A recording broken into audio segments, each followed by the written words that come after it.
Hello, welcome back to the Ichthyon Forge. This is going to be an unusual workshop Wednesday. I will also go ahead and tell you there's going to be a lot of talking in this one. A commenter, a new subscriber, thank you for subscribing, asked after last week's video for any tips that I may have for somebody that wants to start into blacksmithing, and I'll be covering that in this video. There will be a lot of talking, but I'll work on a small project for you as well. Maybe a teaching type moment there for anyone wanting to start out also. First of all, we need to handle disclaimers. Understand that blacksmithing is dangerous. You're dealing with heats in up around 2400 degrees. You're dealing with fire, whether it is in a propane forge or a solid fuel forge, or I mean, if you've really gone all out and gotten an electric induction forge, those can get right hot too. I don't know anything about those though, so correct me in the comments. Talk to me about them in the comments. Comment. Gas is dangerous. If you have a propane leak, you could have a big explosion. Not a good thing. That'll mess up your day. That'll mess up your life. Potentially end it. So yeah, understand that everything in the forge area is hot, it's dirty, it's heavy, and it's sharp. Or it can be any of these or all of them. Understand that, know that, take safety precautions. I'm reminded of the old woodworker, Norm Abrams, always wear these safety glasses. We'll talk about all of that, but tips for starters. All right, these are some things that I wish I'd have known then that I now know. You don't have to go out and spend, which I figured out pretty quickly, you don't have to go out and spend a lot of money to get started. I've been threatening to do a series on getting started for a long time. I think it's time to start that series. What do y'all think? Comment, let me know. And if you're interested in that type of comment, not on Workshop Wednesday, but on another, maybe on a Friday or something, let me know if you would like a second video, maybe bi-weekly or every other week, or bi-monthly rather, or something of that effect on getting started, what I would do differently if I were starting today as opposed to then. Don't go out and buy the most expensive tools. Don't do that. When I got into it, I had people tell me you're going to have to spend a couple $1,000s on a forge, you're going to have to spend a couple $1,000s on an anvil, you're going to have to spend a couple $1,000s here and a couple $1,000s there, then you can light your first fire. Nah, you can do it a lot cheaper than that. And I can tell you how to do it a lot cheaper than that. And don't run out and buy an expensive anvil. We'll cover all that. You know what? If you want that series, we'll cover it there. I'm not going to tell you here. I'm hoping you'll want a new series. But so yes, please be careful. Be careful what you do in the forge. Be careful from whom you take advice. And just have fun. That's there's a guy I work with, Southern Cross Forge is the name of his forge. I don't believe he has a YouTube presence, but his motto is have fun, make stuff. We've got one of his stickers on our cash box for the shows that we do. It says have fun, make stuff. Good motto. Wish I'd have thought of it. That's what you do. You know, be patient with yourself. There's another tip. Be patient. You are going to mess up. You are not going to be perfect. And a lot of this stuff is do as I say, not as I do. But be patient with yourself. And no, I've never been very patient with myself. I did not advance in any of my skills until I learned that I was going to fail. Get it good enough. Look at it and say, yeah, this is good. This made it. I'm happy. I can do better next time. And strive to do better next time. So yeah, let's be mindful of how of your success. Be mindful that you're not too hard on yourself. Just advance a little more each time. Learn how to manage your fire, whether it is, if you're using a gas forge, you can pick up some pretty cheap gas forges these days that will do the job. They may not weld, they may, but they may not. But they get still hot enough for you to work with. Another tip, if you're looking at buying steel, I advise it. I'm not dead set on, oh, you can't use any recycled steel. I cut my teeth on saw steel from the mill where it was being thrown out, where I worked for 20 years.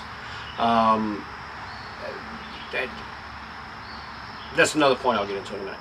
But if you have steel laying around, mild steel laying around, work with it.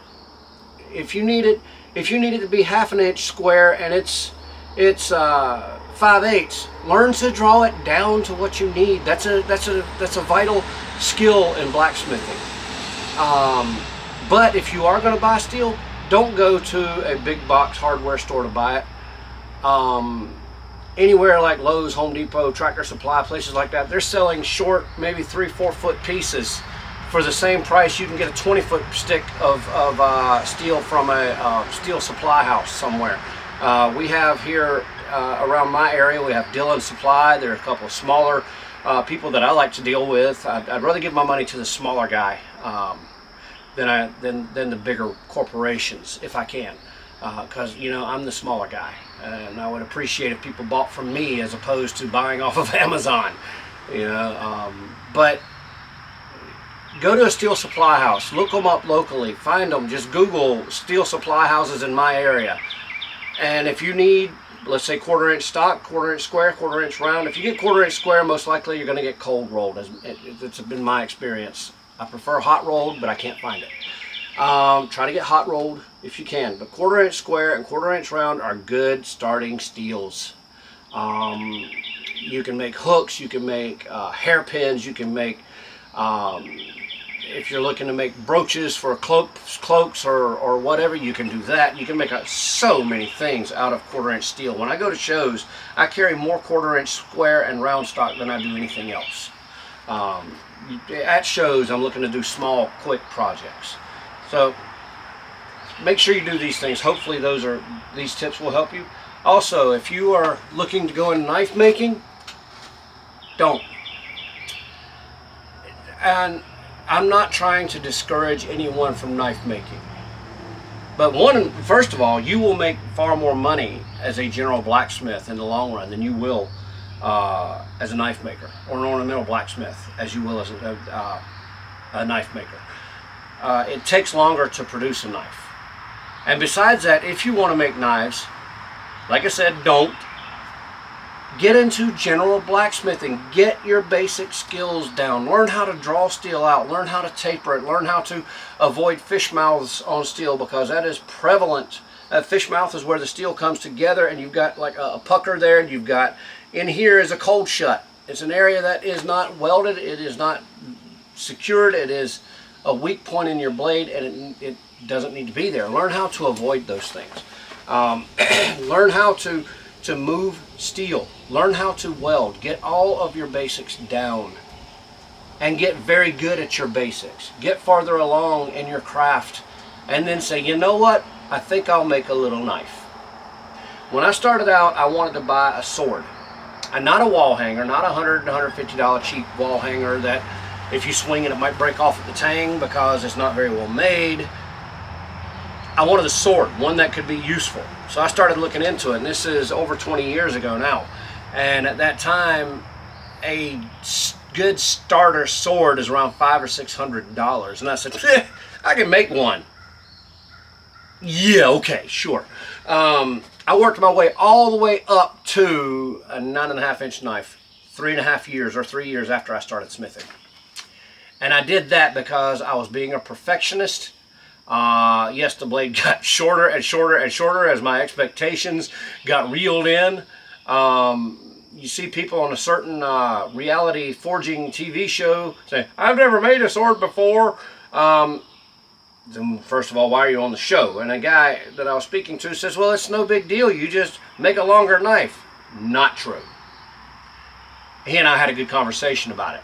With every inch of length you add to that blade, you add a whole lot more complication. I worked my way all the way up, like I said, to about a 9-inch knife, which was stolen in a home break-in while we were hard at work, and the criminal was hard at work liberating me of my hard-earned stuff. I learned why good functional blades are actually pricey, because they take a lot of work, they take a lot of knowledge, they take a lot of skill. But they don't take, but you will gain that skill through general blacksmithing. But where I messed up is I would try, okay, well, let's do a taper today. I mess up that taper, throw the mild steel aside, and pick up a file and forge out a knife that looked like junk, quite frankly. Oh yes, my my 9-inch knife, 3.5. Where am I getting 3.5, 4-inch blade is what I had. My wife, who is a very mild-mannered person, got sick and tired of me being a perfectionist, and she says, and she comes out one day, I'm because I messed up the blade. I'm gonna bite something, and said, Eric, just make a knife. It was a surprise coming from her. She says, don't worry about the shape, don't worry about the size, don't worry about anything like that, just make a knife. Okay. So I took a piece of circle saw steel. I mostly cut out the shape, let's be honest. I mostly cut out the shape. I mean, I sort of, kind of, halfway forged it, put deep indentation, hammer marks in it, and all this stuff. Got mad at it, glanced it off of my carport several times, off the concrete floor of my carport several times, which made me reshape the blade because I messed it up. But finally produced my first knife. And I was actually proud of that knife. It had a lot of mistakes, it had a lot of flaws, but it was my first knife. And so, like I said, it was liberated from me, if you want to call it that. A lot of your knife makers, I said I was going to make this point, a lot of your knife makers are glorified metal mashers. Okay, I know I just made a large part of the community angry. No, if you're not a glorified metal masher, you know it. But you watch a video that says, forging a katana. And you go there, and the only time they use the forge is to maybe straighten the steel or to heat treat it. They don't forge anything. You take this. It's a piece of cable. It's sort of failed. It's got a weak weld right here. What I'm going to do with it, I'm not shooting video on this one. I'm just going to cut it in two, restack it, and forge it out. See if that works for me. Okay, that's playing. But you got a piece of mild steel. You forge a rough shape into it. You make it flat. You may or may not forge edge bevels in it. But then you go to the grinder and actually grind the blade out. Now, I don't want to hear knife makers. I'm a hammer jockey. There are two schools in knife making. You've got your hammer jockeys, such as myself, and you've got your stock removal guys. Oh, a hammered blade is better than stock removal. I call bull. As a hammer jockey, I call bull. Because if this guy over here is a stock removal guy and I am hammering out my knives, first of all, we're all stock removal. Eventually you are going to file, grind, sand something in knives. You're going to be removing stock from that blade. So you're a stock removal guy, I'm sorry to tell you. I hate to break news to you. But second, if the two of you are making identical blades, the stock removal guy nails the heat treatment temper and you blow it, he has the better blade. It's just that simple. He's got the better blade. So then you have your guys that are hammer jockeys such as myself who have taken the time to get the basics. Maybe they've been able to take classes or apprentice under somebody, and if you can do that, if you can find a local Abana group or hammer ins, do that. Next piece of advice, do that. Please do that, because you will grow exponentially on that. Most Abana, well, at least our local Abana group, they once a month you get together with them for free. You don't even have to be a member of Abana to go and to learn to swing a hammer. And I think that's a great opportunity. So yeah, get together with groups like that. I want to cover a couple things about basic stance and tell you why they're important. I'm going to have to adjust the camera for you to see a couple things. I can't exactly do this behind the anvil. There's no room back there with the forge and everything. But you're going to want to stand with your feet kind of shoulder width apart, a little bit relaxed in your knees and everything. If you were in the military, you know you didn't lock your knees, or any sort of marching band or whatever, you don't lock your knees, you'll pass out. Just be flexible. Have your feet about shoulder width apart. When I first started forging, the guy that was supposedly teaching me tells me, hit it like you live, preacher, hard and fast. And so instead of squaring up on my anvil, I took more of a fighter stance where, I mean, you know, if you're fighting, you're not facing somebody, you're presenting a bigger target, you can get more power off the back side, etc., etc. So I took more of a fighter stance this way, swinging across my body. Now look what that does to your shoulder and everything here. It tears stuff up. It hurts. And I messed up a whole lot of stuff in my shoulder here. Over time with other things, I'll cover all this in another video maybe, but over time I also managed to pinch nerves from my wrist to from my neck to my wrist. That was another instance having to do with the hammer itself. But I tore a lot of stuff up there. Square up on your anvil. This lens, I can't zoom out any further and get my whole head, but anyway, square up on your anvil, keep your knees flexed, and be able to work here. Now you can, if you need to come alongside your anvil here to work, okay, but stay squared up on your work. This anvil is a little bit high for me. Have your we'll discuss all of that in that series. But square up on your work and work here. Work your entire arm. Don't do this. Don't squat that down. You're not getting anywhere.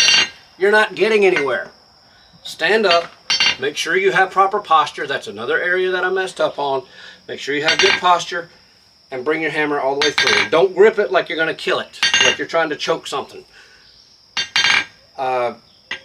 Leave your grip a little bit loose. If you feel like you're gripping it too tight, it could be your hammer handle is too fat. Be willing to reshape that hammer handle. Anyway, those are the tips I'm going to give you for now. What if we light a fire and I forge a hook? I'll show you how to do that. All right, a couple things of note. First of all, I could have gone to the rack behind me on the wall here and chosen a pristine, clean piece of 1/4 inch stock. But instead I chose a rusty piece that you might come across in a scrap pile somewhere that's been laying around your yard or something like that. This one's got a little booger on the end of it, and I want to get that off. I mean, I could easily use this side that's already clean, but let's go ahead and start with this end that's been cut before. We're going to clean that off with a file. I'll just do that off camera, and then we're going to go into our first heat, and I'll start showing you what I do to make a hook. Now, before I start forging, I want to go ahead and say that the first thing I did was traded out hammers. You don't need a 1,000-gram hammer to forge a hook out of 1/4 inch stock. All right, so I'm going to come out of the fire, go to the far side of the anvil. I'm going to have it raised up off, and I'm going to strike at an angle, roll it, strike 90 degrees back and forth.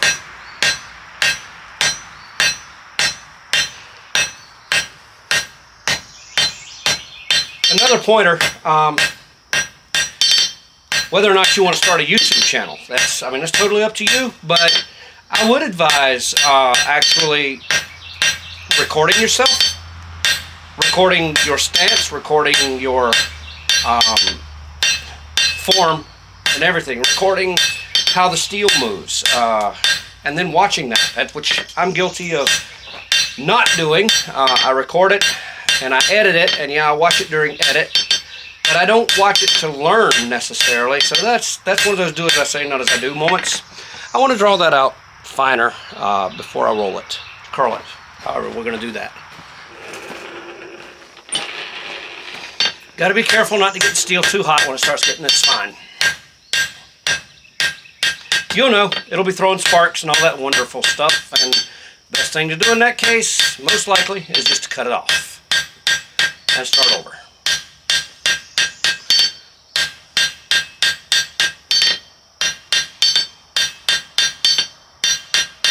I like to try to return a straight piece to the forge. If it's supposed to be straight, I like to just take the time to straighten it back out a little bit.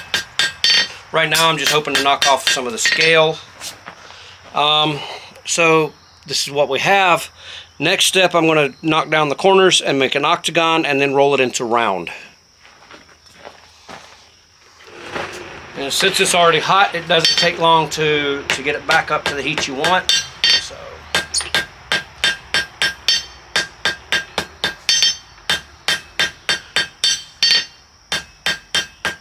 okay, that tip's cooling down. I'm going to go ahead and roll it. Work my way up a little bit. Alright, I'm going to change angles so that you can see what I'm doing here further up, because this is all rolled out. It's nice and round. This is not. All right, so now we just start back here where it's octagonal.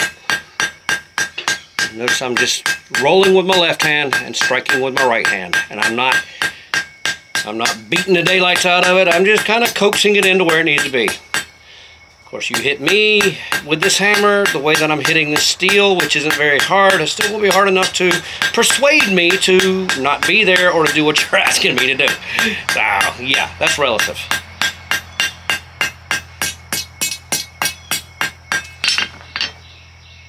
All right, so there's that.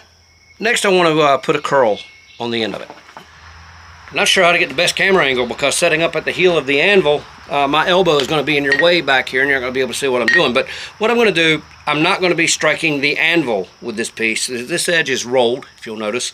I'm going to be striking over the edge of the anvil and just coaxing the piece around.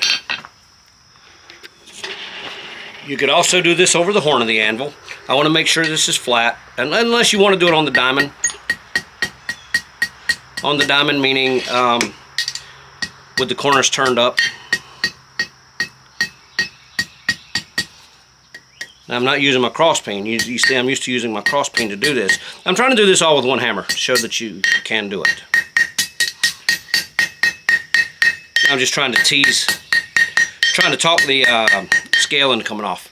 Anyway, there's my yeah, that thing. Little scroll on the end. So I'm going to quench that little curl I just made so that it doesn't get crushed in this this particular move. Maybe it won't. I barely quenched it. I'm just going to bring it around the anvil, or around the horn. Look it this way. Come up with it. Bring it to the face of the anvil, flatten it out. And there it is. What I'll do now, I've got my cut off here. This will get stuck in this anvil. It's not made for this anvil. I made it for my Texas Farrier Supply anvil that I'm currently not using. But I want to come in. That'll make a good section to put a finial. Strike it. I've marked it. I guess you can see that. Yeah. Like right there. So now that'll give me a mark when I'm ready to cut this off. When it's hot, I just slide it along. Whoop, there it is. And I can hammer that off. Yep, see, now we hit it.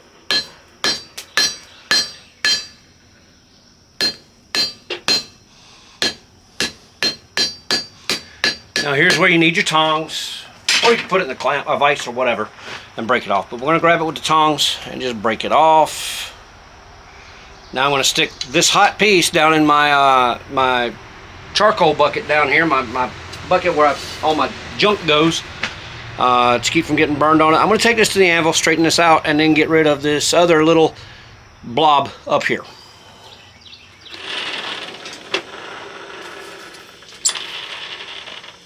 Now you're going to want to make a finial. Let's pin that down with my hammer so I can use it. Come to the near side of the anvil. That's the side closest to the smith. And you're striking with a half on, half off blow. The face of your hammer is half on the anvil and half off of it. You can flatten it out.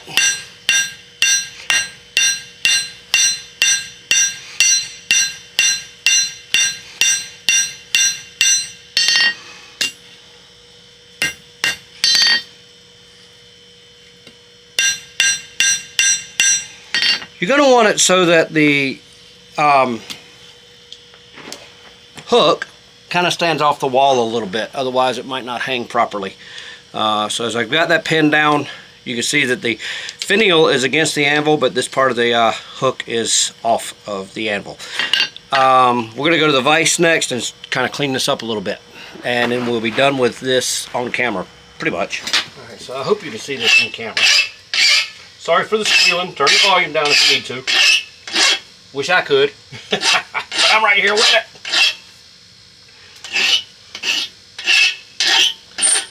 A lot of times too, if you drop your piece down in the vise some, that squealing will stop.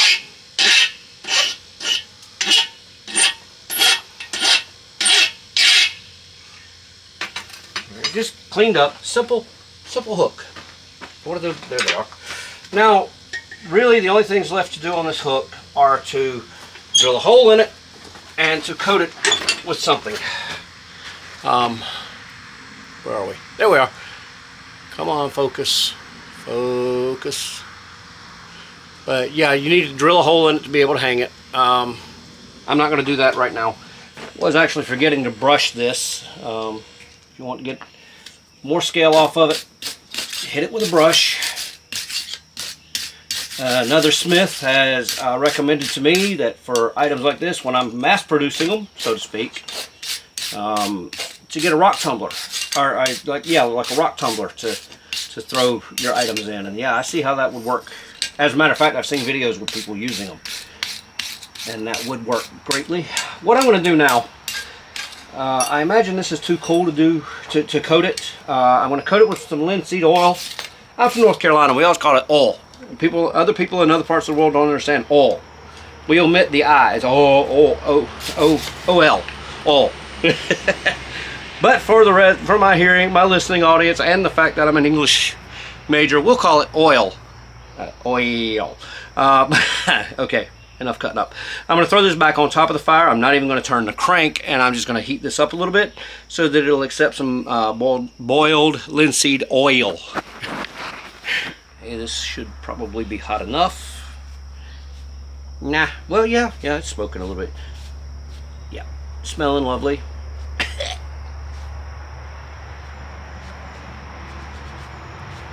It's not overly hot, but it could be a little hotter. You don't want it so hot that it just evaporates the coating. I would use beeswax on this. I prefer to use beeswax on it, personally. Just beeswax smells better, and all kinds of stuff like that.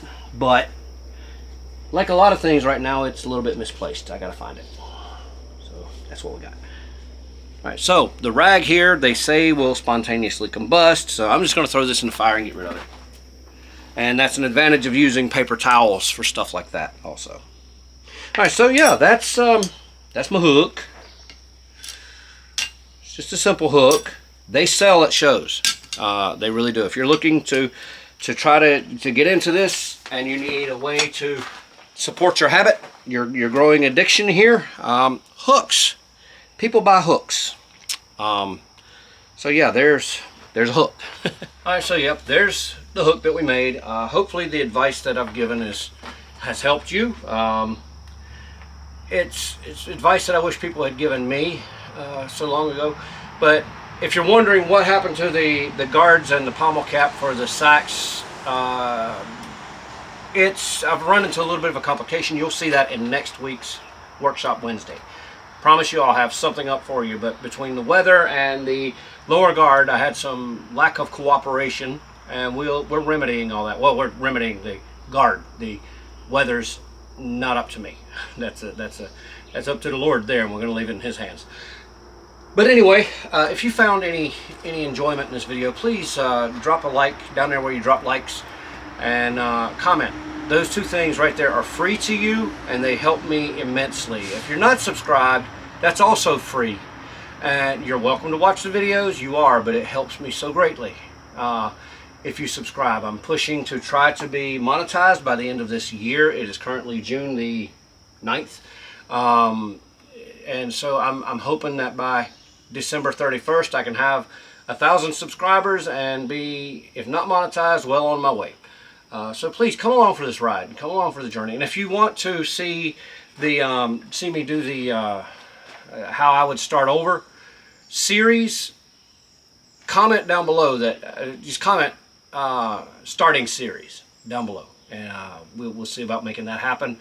That'll probably be a once or twice a month thing, along with other projects, along with Workshop Wednesdays. I'm really trying to kick up the video production here.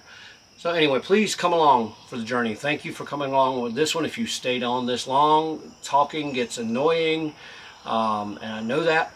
But if you stayed on this long, I appreciate you. And if you have stayed on this long, comment finished. And, anyway, we'll catch you next time.